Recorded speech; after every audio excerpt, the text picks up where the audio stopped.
وسیق الذین کفروا الی جہنم زمرا، کفاروں کو کھینچ کر کے لایا جائے گا گروہ در گروہ، پورے جماعتوں کے جماعتیں آئیں گی، ان کو کھینچ کر لایا جائے گا، دروازے پر پہنچیں گے۔ حتی اذا جاؤہا فتحت ابوابہا، جیسے ہی یہ لوگ پہنچیں گے جہنم کے دروازے کھول دیے جائیں گے، کھول دیے جائیں گے۔ وقال لہم خزنتہا، اور جہنم کے جو دربان فرشتے ہیں وہ ان سے پوچھیں گے، ان کفار سے، الم یأتکم رسول منکم یتلون علیکم آیات ربکم، کیا تمہارے پاس کوئی رسول نہیں آئے تھے جو تمہارے رب کی آیتیں تم پر تلاوت کرتے تھے؟ وَيُنذِرُونَكُمْ لِقَاءَ يَوْمِكُمْ هَذَا، اور وہ رسول آج کے اس دن سے تمہیں نہیں ڈراتے تھے؟ کوئی آئے تھے یا نہیں آئے تھے تمہارے زمانے میں؟ سوال ہوگا ان لوگوں سے۔ تو پھر وہ کیا کہیں گے جہنم کے دروازے پر پہنچ کر؟ قالوا بلا، کہیں گے کیوں نہیں، ہاں آئے تو تھے، لیکن انہوں نے جھٹلا دیا، مذاق کیا انبیاء کے ساتھ، پھر ان پر عذاب جو ہے واجب ہو گیا، اور انہیں کہا جائے گا قیل ادخلوا ابواب جہنم خالدین فیہا، کہا جائے گا جہنم میں داخل ہو جاؤ ہمیشہ ہمیشہ کے لیے، ہمیشہ کے لیے، نان اینڈنگ، کبھی ختم نہیں ہوگا۔ وہ 100 سال ہے کہ 1000 سال ہے کہ لاکھ سال ہے کہ کروڑ سال ہے، ہم نہیں کہہ سکتے، ہمیشہ ہمیشہ کے لیے دوزخ میں چلے جائیں گے کفار۔ پھر اللہ تعالیٰ آیتوں میں فرماتا ہے وَسِيقَ الَّذِينَ اتَّقَوْا رَبَّهُمْ إِلَى الْجَنَّةِ زُمَرًا، پھر جو اللہ سے ڈرتے تھے دنیا میں، متقیوں کی جماعت، ایمان والوں کی جماعت، یہ بھی لائے جائیں گے جنت کی طرف، یہ بھی جماعت در جماعت آئیں گے۔ حَتَّى إِذَا جَاءُوهَا وَفُتِحَتْ أَبْوَابُهَا، جب یہ مومنین دروازے پر پہنچیں گے جنت کے دروازے کھول دیے جائیں گے۔ جنت کی خوشبو 500 سال کی مسافت دور سے ہی آ رہی ہوگی، جنت کی خوشبو ابھی 500 سال کی مسافت ہو سکتی ہے، اتنی دور سے جنت کی خوشبو محسوس کر رہا ہوگا مومن، اور جب وہاں پہنچا ہوگا تو پھر خوشبو کا حال کیا ہوگا، دروازے کھول دیے جائیں گے۔ وقال لهم خزنتها، اور ان سے بھی جنت کے دربان پوچھیں گے، کہیں گے، جیسے دوزخیوں کو جو فرشتے ہیں وہ بہت سخت فرشتے ہیں، دوزخ پر جو مامور ہیں بہت سخت فرشتے ہیں۔ دوزخ کے دربان کا نام حضرت مالک ہے، جو داروغہ دوزخ ان کو کہا جاتا ہے۔ ویسے کئی فرشتے مقرر ہیں، ان میں جو سردار فرشتے ہیں ان کا نام حضرت مالک ہے، وہ سخت قسم کے فرشتے ہوں گے۔ اور پھر جنت کے جو دربان ہیں وہ حضرت رضوان ہیں، جنت کے داروغہ فرشتے ہیں، سردار فرشتے جو ہیں، جنت کے سارے دروازوں کے امور جن کے ہاتھ میں ہیں وہ حضرت رضوان، وہ بھی فرشتے ہیں۔ جب مومنین وہاں پہنچیں گے دروازے کھول دیے جائیں گے، ان سے بھی وہ دربان فرشتے کہیں گے، کیا کہیں گے؟ ویسے نہیں، کیا تمہارے پاس رسول نہیں آئے تھے؟ کیا تمہیں آج کے دن سے ڈرایا نہیں گیا تھا؟ بلکہ دروازے کھولتے ہی وہ کیا کہیں گے؟ وَقَالَ لَهُمْ خَزَنَتُهَا سَلَامٌ عَلَيْكُمْ، فرشتے کہیں گے اللہ کی سلامتی ہو تم پر، آ جاؤ، طِبْتُمْ فَادْخُلُوهَا خَالِدِينَ، مبارک ہو تمہیں، آؤ اندر ہمیشہ ہمیشہ کے لیے۔ جو جنت میں جائے گا وہ بھی ہمیشہ کے لیے جائے گا۔ وَمَا هُمْ بِخَارِجِينَ مِنْهَا، کوئی بھی جنت سے نکالا نہیں جائے گا، جنت میں جانے کے بعد پھر ایگزٹ نہیں ہے، کوئی نہیں آئے گا، جو وہاں گیا وہ ہمیشہ رہے گا۔ پھر سارے مومنین کیا کہیں گے؟ سب سے پہلے جنت میں جاتے ہی وَقَالُوا الْحَمْدُلِلَّهِ، سب مومنین کہیں گے الحمدللہ، ہمارے مولا کا، رب ذوالجلال کا، اللہ کا شکر ہے، تمام تعریفیں اس کے لیے ہیں۔ الذی صدقنا وعدہ، جس نے اپنا وعدہ سچ کر دکھایا ہمیں، ہم اس سے دنیا میں ڈرتے تھے اور اس کی جزا میں آج مولا نے ہمیں جنت عطا کر دی۔ جنت کیا ہے میرے عزیزو؟ آج تک اس کو کسی آنکھ نے دیکھا نہیں، کسی کان نے، اس کے مثل کوئی چیز سنی نہیں. ہاں مصطفیٰ کریم صلی اللہ تعالیٰ علیہ وسلم سے جو ہم نے سنا ہے جنت کی نعمتیں کیا ہیں, وہاں پر کس انداز سے محلات تعمیر ہیں. ایک ایک محل جو جنتیوں کو دیا جائے گا اس کی دیواریں ایک سونے کی اینٹ سے ایک چاندی کی اینٹ سے اس طرح تعمیر کی گئی ہیں. زمین مکمل نرم زعفران سے, اور گھر محلوں کے اندر جواہرات, یاقوت, زمرد, لولو اور نہ جانے مرجان کون کون سے قیمتی پتھروں سے محل کو سجایا گیا ہے. ایک چھوٹے محل کی بات کر رہا ہوں. پھر ہر محل کے اندر نہر جاری ہوگی. جنات تجری من تحتها الانہار, وہ ایسے باغیچے تمہیں دیے جائیں گے جن کے نیچے نہریں بہ رہی ہوں گی.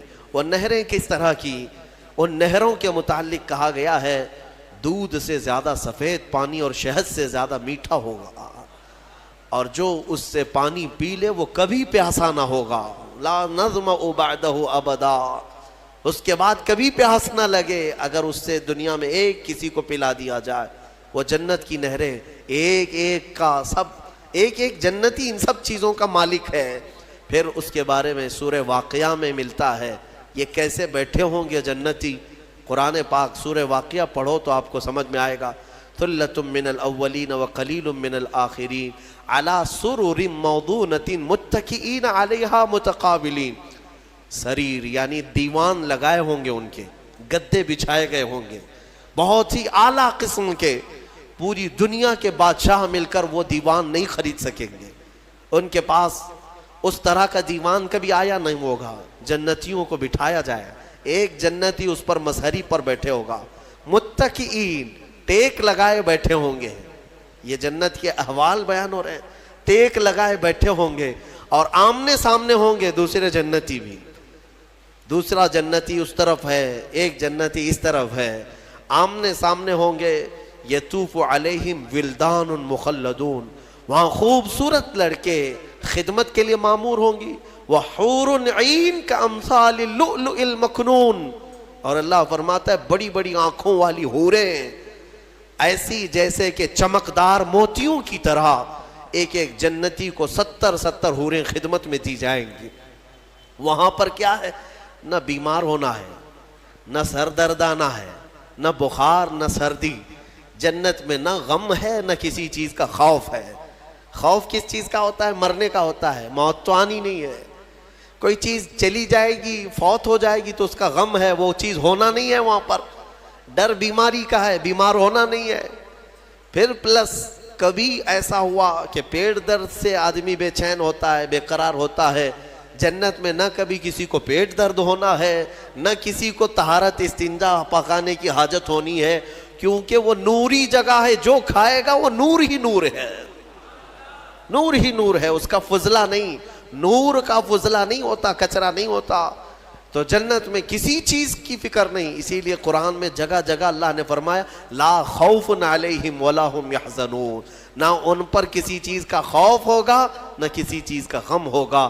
اسی لیے میرے عزیزو جنت کی چاہت رکھو. اس سے بڑھ کر کے کیا ہے؟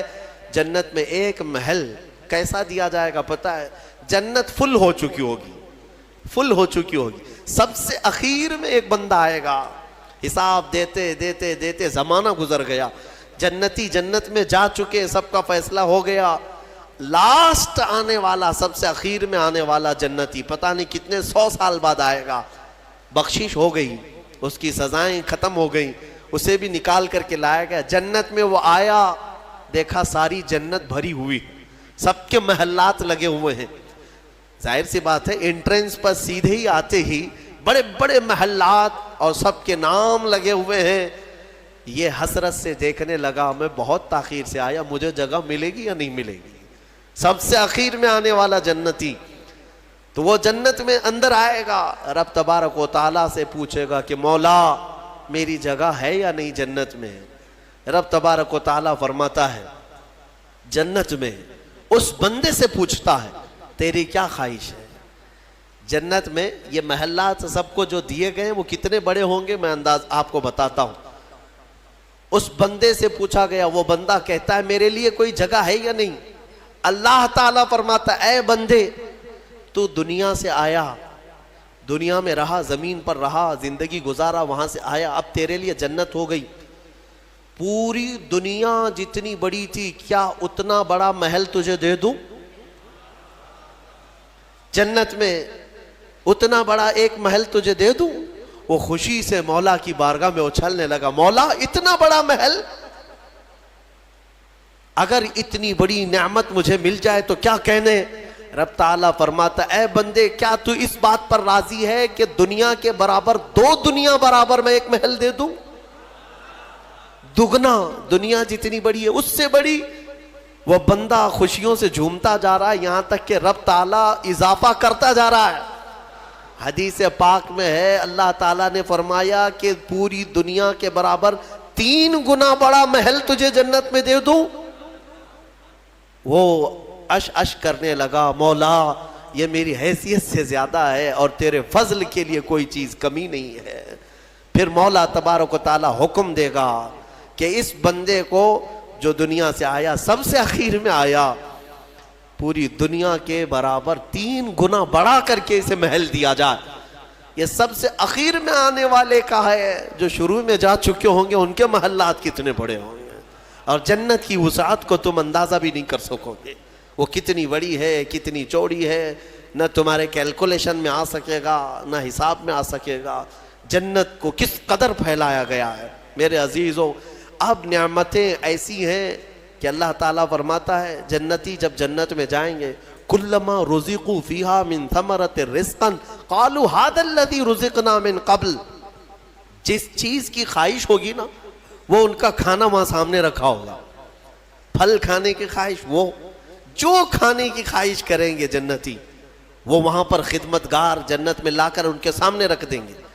اور فرمایا گیا کہ ہر بار ایک ہی قسم کے پھل کی طرح شکل ایک ہی ہوگی اور مزے الگ الگ ہوں گے، ایک ہی چیز لائی جا رہی ہے۔ تو جنتی، ہو سکتا ہے آپ نے سیب کھانے کی خواہش کی، لایا گیا، بعد میں کیلا کھانے کی خواہش کی گئی، پھر ویسے ہی سیب کی طرح ہی شکل لائی گئی، پھر بعد میں آپ کو گوشت کھانے کی خواہش ہوئی، تب بھی سیب کی طرح ہی چیز لائی گئی۔ تو جنتی کہیں گے کہ یہ کیا ہے، جب ہمیں رزق دیا جا رہا ہے ایک ہی طرح کا دیا جا رہا ہے؟ تو رب تبارک و تعالیٰ قرآن میں فرماتا ہے، کلما رزقوا منہا من ثمرۃ رزقا قالوا ھذا الذی رزقنا من قبل، کہیں گے وہ ایسا ہی ہم کو اس سے پہلے بھی ملا تھا۔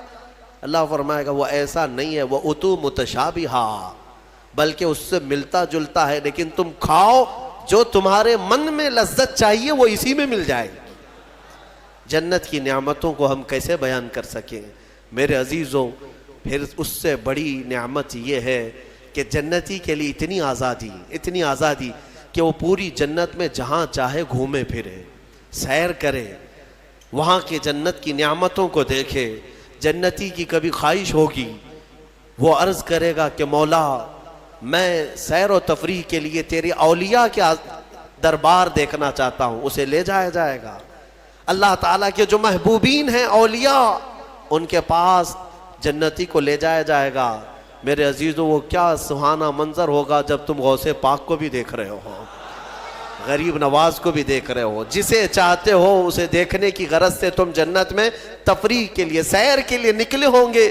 یہاں تک کہ جنتی خواہش کرے گا کہ مولا میں تیرے رسول کے صحابہ دیکھنا چاہتا ہوں، مولا میں تیرے انبیاء کے محلات دیکھنا چاہتا ہوں، لے جاؤ اسے ابراہیم علیہ السلام کے پاس، موسیٰ علیہ السلام کے پاس، عیسیٰ علیہ السلام کے پاس، جتنے انبیاء ہیں سب کے دربار میں جاتا رہے گا، جنت میں سیر کرتا رہے گا۔ وہ وقت بھی کیسا ہوگا جب تم خواہش کرو گے مولا میں محمد الرسول اللہ کے محل میں جانا چاہتا ہوں، کہا جائے گا لے جاؤ۔ وہ جنت الفردوس کے اعلیٰ مقام پر ہوں گے اپنے صحابہ کے ساتھ، لیکن زیارت تمہیں بھی ہوگی۔ رسول کریم صلی اللہ تعالیٰ علیہ وسلم کے دربار میں بھی جنتی پہنچیں گے، ہر ایک کو دیکھیں گے۔ پھر جانتے ہیں جنت کی سب سے بڑی نعمت کیا ہے؟ سب سے بڑی نعمت کیا ہے؟ جنت کی سب سے بڑی نعمت یہ ہے کہ رب تبارک و تعالیٰ فرمائے گا، بندے سب کی تو نے زیارت کی، اب حجابات ہٹاتا ہوں تو میرا بھی دیدار کر لے۔ اللہ رب العزت وہاں پر حجابات ہٹائے گا، اور بندے کے لیے سب سے بڑی نعمت یہ ہے کہ جنت میں بندہ اپنے رب کا دیدار کرے گا۔ وجوہ یومئذ ناظرہ الی ربہا ناظرہ، قرآن میں اللہ فرماتا ہے وہ چہرے کیسے چمک رہے ہوں گے جو اپنے رب کی طرف خوشحالی میں دیکھ رہے ہوں گے، مولا کو دیکھ رہے ہوں گے۔ اور ایک روایت یہ بھی ملتی ہے جنتیوں کو اس دن یہ کہا جائے گا کہ اے جنتیوں آج تم کچھ سننا پسند کرو گے؟ کہیں گے مولا تیری حمد، تیری ثنا، تیرے حبیب کی تعریف۔ دنیا میں گانے بجانے نہیں سنتے تھے، بچتے تھے، اپنے کانوں کو بچاتے تھے، جنت میں انہیں سنایا جائے گا۔ کس سے؟ کہا جائے گا حوران جنت کو کہ اپنی سریلی آواز سے انہیں نغمات توحید سناؤ، اللہ تعالیٰ کے حمد کی، توحید کی وہ سریلی آواز میں نغمات سناتی رہیں گی۔ جانتے ہیں جس کو سننے کا شوق ہوتا ہے وہ مدہوش ہوتا ہے۔ ہاں اللہ رب العزت کی حمد حوران جنت سے سنتے سنتے 100 سال گزر جائیں گے، 100 سال گزر جائیں گے۔ پھر رب تبارک و تعالیٰ فرمائے گا اے جنتیوں سیراب ہو گئے؟ کہیں گے مولا اور بھی ہم سننا چاہتے ہیں، اور بھی ہمیں سنایا جائے۔ پھر کہا جائے گا دنیا میں سب سے میٹھی آواز حضرت داؤد علیہ السلام کی تھی۔ داؤد علیہ السلام، لحن داؤدی مشہور ہے۔ جب داؤد علیہ السلام زبور شریف کی تلاوت کرتے تھے تو اڑتے ہوئے پرندے آسمان میں رک جایا کرتے تھے، پہاڑ وجد میں آتے تھے داؤد علیہ السلام کی آواز پر۔ تو رب تبارک و تعالیٰ فرمائے گا اے بندو کیا تم اس بات پر راضی ہو کہ میرے نبی داؤد سے میں تمہیں نغمات توحید سناؤں؟ داؤد علیہ السلام سے کہا جائے گا کہ اے داؤد آپ میرے ان بندوں کو میری حمد سنائیں۔ داؤد علیہ السلام اپنی میٹھی آواز میں جب نغمات توحید گنگنا رہے ہوں گے 100 سال گزر جائیں گے، پتہ نہیں چلے گا، پتہ نہیں چلے گا۔ پھر مولا تعالیٰ فرمائے گا سیراب ہو گئے، تم سیراب ہو گئے؟ جنتی کہیں گے مولا تیری حمد اور بیان ہو تو اچھا ہے، اب ہاں اور ہم سننا چاہتے ہیں۔ رب تعالیٰ فرمائے گا فرشتوں حجابات ہٹاؤ، میں خود سناؤں میرے بندے سنیں گے۔ مولا کریم کیا وہ منظر ہوگا۔ اسی لیے جنت میں جانے کی تڑپ رکھو، طلب رکھو۔ ایسے نہیں کہ یہاں پر 4 دن کی عیاشی کے لیے جنت کو قربان کر دیا۔ یہاں تم گھوم پھر کر کے خوب محنت کر کے بھی اگر کچھ حاصل کر لیے تو کتنا کر لو گے، کتنا جی لو گے؟ مرنا تو ہے، تمہیں مرنا ہے۔ 70 سال 80 سال 100 سال جیو گے، اس کے بعد کیا ہے؟ موت تو آنی ہے۔ اور تمہارے جسم کے ساتھ ہمیشہ خطرہ بنا ہوا ہے دنیا میں، پتہ نہیں آج تو ٹھیک ٹھاک ہوں، کل پتہ نہیں کیا ہونا ہے۔ سردی موت کا سبب بنتی ہے، سر درد جو ہے بڑی بیماریوں کا سبب بن جاتا ہے۔ اچھے خاصے لوگوں کو ہم دیکھتے ہیں اچانک ختم ہو گئے۔ تو یہ دنیا تو ایسی ہی ہے، تم کروڑوں کما کر کے بھی وہ عیش نہیں لا سکو گے۔ ہم نے دیکھا ہے، آپ نے قارون کی جنت سنی، قارون کے خزانے سنے ہوں گے، اور شداد کی جنت سنی ہوگی۔ شداد نے جنت بنا دیا تھا دنیا میں۔ جنت کا مطلب وہ سن سن کر کے اس نے بھی سونے چاندی کی اینٹوں سے محل بنا دیا، اندر باغیچے لگا دیا، نہریں جاری کر دیا، لیکن شداد اس جنت میں قدم تک نہیں رکھ سکا، اس سے پہلے موت آ گئی، مر گیا۔ مرنے کا ٹینشن تو روز ہے تمہیں آج، جنت میں نہیں۔ یہاں اسی لیے میں کہتا ہوں دنیا پر جنت کو قربان مت کرنا۔ بہت زیادہ اگر تم محنت کر بھی لے جاؤ گے تو چند دنوں کا عیش ہے تمہارے پاس، یہ مال، یہ متاع، یہ عورتیں، یہ بچے۔ قرآن کہتا ہے زُيِّنَ لِلنَّاسِ حُبُّ الشَّهَوَاتِ مِنَ النِّسَاءِ وَالْبَنِينَ وَالْقَنَاطِيرِ الْمُقَنطَرَةِ مِنَ الذَّهَبِ وَالْفِضَّةِ وَالْخَيْلِ الْمُسَوَّمَةِ وَالْأَنْعَامِ وَالْحَرْثِ ذَلِكَ مَتَاعُ الْحَيَاةِ الدُّنْيَا۔ اللہ فرماتا ہے لوگوں کے پاس چمکا دی گئی ہیں زینت کے طور پر، کیا؟ شہوت کی خواہش، عورتوں سے شہوت کی خواہش۔ اس کو انسان سمجھتا ہے سب سے بڑی چیز ہے یہ دنیا میں، سب سے اچھا عیش ہے، عورت اچھی مل گئی، خوبصورت۔ بہت سارے لوگ آدھی زندگی عورت کے پیچھے ہی برباد کر چکے، ان کو ایسا لگتا ہے کہ ایک لڑکی کو حاصل کر لینا ہماری آدھی زندگی کا وصول ہو گیا۔ تمہیں پتہ بھی نہیں، یہ تو جوڑے اللہ نے ویسے بھی تمہیں دیے ہوئے، اور اس پر سر کھپانا صبح سے شام، شام سے صبح، بیچارہ پریشان ہے ایک عورت کی خاطر۔ ہم دیکھتے ہیں اکثر نوجوانوں کی زندگیاں اسی میں ختم ہیں. وہ اسے محبت سمجھتے ہیں, اسے عشق سمجھتے ہیں. دیوانوں, یہ جسموں کے ملاپ کو محبت اور عشق کہاں کرے ہو. محبت اور عشق ایک بہت ہی مقدس الفاظ ہے, مقدس الفاظ ہے. ہاں, صرف آدمی اپنے جسمانی سکون کو حاصل کرنے کے لیے, اپنی شہوت کو پوری کرنے کے لیے محبت کا نام دے رہا ہے. محبت کیا ہے؟ محبت تھوڑی نہ ہے. عورتوں کی خواہش میں آدھی زندگی ختم ہوئی.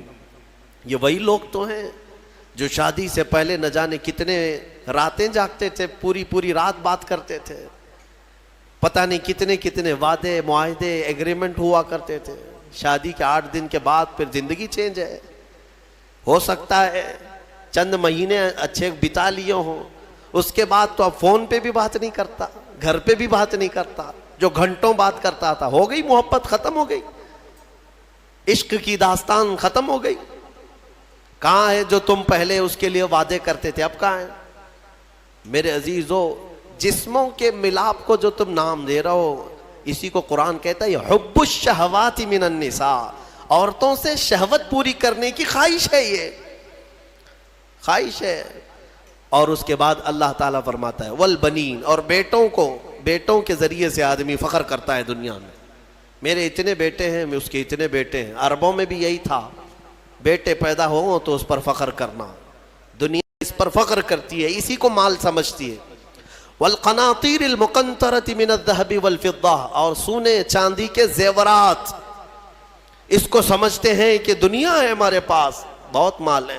یہ عورتوں کی عادت ہے, وہ اسی ہوڑ میں لگی رہتی ہیں پوری زندگی. بڑھاپا آ گیا, بال سفید ہو گئے, بوڑھی ہو گئیں, لیکن سونے کی ہوس نہیں گئی. ابھی بھی کان کی بالیاں چاہیے, چوڑیاں چاہیے, نتھنیاں چاہیے, چاہے وہ قبر میں جانے سے 1 دن پہلے بھی کیوں نہ ہو. اور اماں جی سونا کسی کو دے دیں گی؟ نہیں ہوتا, کبھی نہیں ہوتا. وہ اس کے لیے جان سے زیادہ حفاظت کرنے لگ جاتی ہیں. یہ سونا, اس کو بھی قرآن کہہ رہا ہے یہ دنیاوی متاع ہے جس پر تم فخر کر رہے ہو.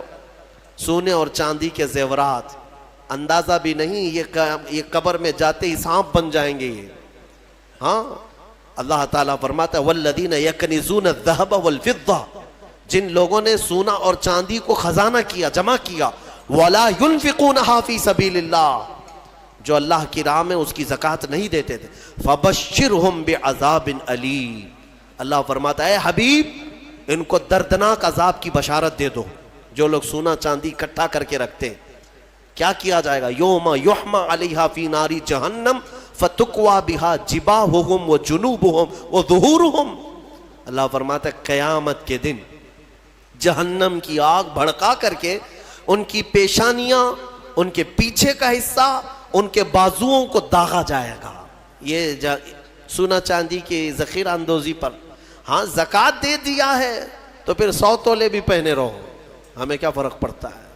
اگر اس کا حق ادا کرتے ہو تو پھر جتنا رکھنا ہے رکھو. 3 چیزیں. اور اللہ فرماتا ہے والانعام والحرث, سواریاں, ایک سے ایک سواریاں لینا, انسان اس پر فخر کرتا ہے. عربوں میں بھی تھا, پہلے بھی تھا, آج بھی. وہ گھوڑے لیتے تھے, اونٹ لیتے تھے. آج تم مرسیڈیز اور آڈی پہ فخر کرتے ہو کہ ہمارے پاس بڑی بڑی کاریں آ جائیں. سیم ہے زمانہ. اونٹ اس وقت مہنگی سواری تھی, آج تمہارے لیے مرسیڈیز ہے. ان مہنگی سواریوں پر فخر کرتے ہیں آج. اور پھر اس کے بعد والحرث, اور کھیتی باڑی, جائیداد, زمینیں. تمہارے پاس کتنی ہے, تمہارے پاس کتنی ہے. آج کے زمانے میں اس پر بھی فخر ہے نا. ہمارے پاس کئی لوگ تعارف بھی ایسے ہی کرواتے ہیں, انٹروڈکشن, حضرت یہ فلاں صاحب ہے, ان کے 20 ایکڑ جگہ ہے. ہاں, 20 ایکڑ جگہ ہے. اسی پر ان کا پورا انٹروڈکشن ہوتا ہے, تعارف ہوتا ہے. یہ بعد میں کہا جائے گا کہ یہ مرد ہیں, یہ انسان ہے, یہ مسلمان ہے. پہلے ہے کہ ان کی 20 ایکڑ جگہ ہے. یہ فخر ہے. دنیا میں انہی چیزوں پر فخر کیا جاتا ہے. اور اللہ فرماتا ہے ذالک متاع الحیات الدنیا, یہ سب دنیا کا متاع ہے. واللہ عندہ, اور اللہ کے پاس جو ہے وہ سب سے بہتر ہے. وہاں کیا ہے؟ اللہ تعالیٰ فرماتا ہے قل اؤنبئکم بخیر من ذالکم, اے محبوب آپ فرماتے ہیں کیا میں تمہیں بتاؤں ان سب سے بہتر کیا ہے تمہارے لیے؟ ان سب سے، یہ جو چیزیں جو تم فخر کر رہے ہو، ان سے بہتر کیا چیز ہے؟ اللہ فرماتا ہے کہ مرنے کے بعد قیامت کے دن تمہارے لیے جنات تجری من تحتها الانہار خالدین فیہا وازواج مطہرۃ ورضوان من اللہ. تین چیزیں اللہ نے فرمایا، تم اگر صبر کر لے جاؤ یہاں پر، وہ باغیچے دیے جائیں گے جن کے نیچے نہریں بہ رہی ہیں، وہاں کی ہوائیں مست، اور کیف و انبساط کی وہ خوشبوئیں تمہیں مست کر دیں گی. پھر کیا ہے؟ وَأَزْوَاجٌ مُطَهَّرَةٌ، پاکیزہ بیویاں دی جائیں گی، پاکیزہ بیویاں جنت میں. ان کے بعد پھر تمہیں خواہش بھی نہیں ہوگی دوسروں سے. وَرِضْوَانٌ مِّنَ اللَّهِ، اور سب سے بڑی چیز یہ ہے کہ اللہ کی رضا دی جائے گی. مولا اگر راضی تو پھر کیا چیز چاہے تمہیں، ساری چیزیں تمہاری ہے. اسی لیے میرے عزیزوں، خلاصہ میں اس تفسیر کا اس بات پر کرتا ہوں کہ اس چھوٹی سی دنیا پر جنت کو قربان مت کرنا. اتنی بڑی نعمت جو تمہارے لیے اللہ نے وعدہ کیا وہ بہت قریب ہے، بہت قریب ہے. بلکہ تمہاری آنکھیں بند ہونے سے پہلے بھی اللہ تعالیٰ اگر تم سے راضی ہوا تو جنت میں تمہارا ٹھکانہ بھی دکھا دے گا. دو بھائی تھے، شارح مسلم نے ان کا نام لکھا ہے. ایک کا نام ربعی تھا، ربعی بن حراش، اور دوسرے ربیع. دونوں پائے کے بزرگ ہیں، محدث ہیں. دونوں بھائیوں میں ایک بار تکرار ہونے لگی، کسی بات پر بحث ہو رہی تھی، اور دونوں نے قسم کھا لیا آج کے بعد ہم ہنسیں گے ہی نہیں. نہ ہنسنے کی قسم کھائے. اور کب تک نہیں ہنسیں گے؟ دونوں نے کہا، دونوں کی بحث یہ ہو رہی تھی کہ تمہارے اعمال کیا جنت میں جانے تک لائق ہیں؟ تم کس طرح کے اعمال کر رہے ہو؟ دوسرے نے کہا تمہارے ہیں اس لائق ہیں. تو دونوں نے کہا ہمیں تو پتہ نہیں، لیکن آج کے بعد سے. چھوٹے بھائی نے کہا میں اس وقت تک ہنسوں گا نہیں جب تک جنت دیکھوں گا نہیں، جب تک جنت نہیں دیکھوں گا تب تک ہنسوں گا نہیں. بڑے نے کہا ٹھیک ہے، یہی قسم میری بھی، میں بھی اس وقت تک نہیں ہنسوں گا جب تک جنت نہیں دیکھوں گا. زندگی ان کی ایسی گزری کہ انہوں نے مسکرایا بھی نہیں اس قسم کے بعد. اور شارح مسلم نے لکھا ہے اس میں چھوٹے بھائی حضرت ربعی، ان کا انتقال ہو گیا. اور لوگ آئے، اس وقت علماء تھے، محدثین تھے. جب انتقال کے بعد، اعلان کے بعد ان کو غسل دینے کے لیے لے جایا گیا، تو غسل کے تخت پر جب رکھا گیا تو بڑے بڑے علماء نے غسل دیا. غسل دے کر کے جیسے ہی فارغ ہوئے وہ تخت پر ہنسنے لگ گئے. تخت پر، غسل کے تخت پر ہنسنے لگے. لوگ ڈرے کہ زندہ تو نہیں. لوگوں، ان کے بڑے بھائی نے کہا زندہ نہیں ہے، وہ اپنی قسم پوری کر چکا ہے. دوسرے بڑے بھائی حضرت ربیع جو تھے، ان کا بھی انتقال ہوا. علماء کہتے ہیں، محدثین کہتے ہیں ان کے انتقال کے بعد ان کو غسل بھی دیا، کفن بھی دیا. پھر جب قبر میں رکھا گیا تب وہ ہنسنے لگے. بزرگوں نے فرمایا ان دونوں نے قسم کھائی تھی اس وقت تک ہنسیں گے نہیں جب تک جنت دیکھیں گے نہیں. چھوٹے نے غسل کے تخت پر جنت دیکھ لیا، بڑے نے قبر کی گود میں جنت دیکھ لیا. مولا کریم وہ عفو و غفور ہے، رحیم ہے. تمہیں دنیا سے جان